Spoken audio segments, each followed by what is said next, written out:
മാന്നാർ ചെന്നിത്തലയിൽ യുവാവിനെ ആക്രമിച്ച സംഭവത്തിൽ ഒരാൾ അറസ്റ്റിൽ. മാവേലിക്കര പുതിയകാവ് സ്വദേശി ജിഷ്ണുവാണ് അറസ്റ്റിലായത്. ഇടക്കാലത്ത് ഒതുങ്ങി നിന്നിരുന്ന ഗുണ്ടാസംഘങ്ങൾ മാന്നാർ ചെന്നിത്തലയിൽ വീണ്ടും തലപൊക്കുന്നു. കാരാഴ്മ കിഴക്ക് പ്രദേശം കേന്ദ്രീകരിച്ചാണ് വീണ്ടും ആക്രമണങ്ങൾ ഉണ്ടാകുന്നത്.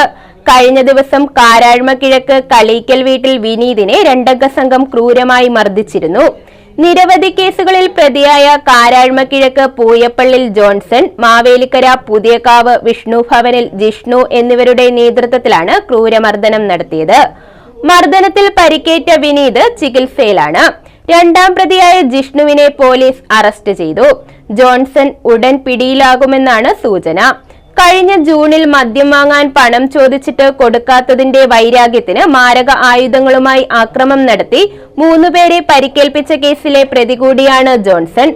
അടുത്തിടെ കാരാഴ്മ കിഴക്ക് വാര്യവീട്ടിൽ സിജി മോഹനനെ കാപ്പ നിയമപ്രകാരം നാടും കടത്തിയിരുന്നു. News bureau, Mannar.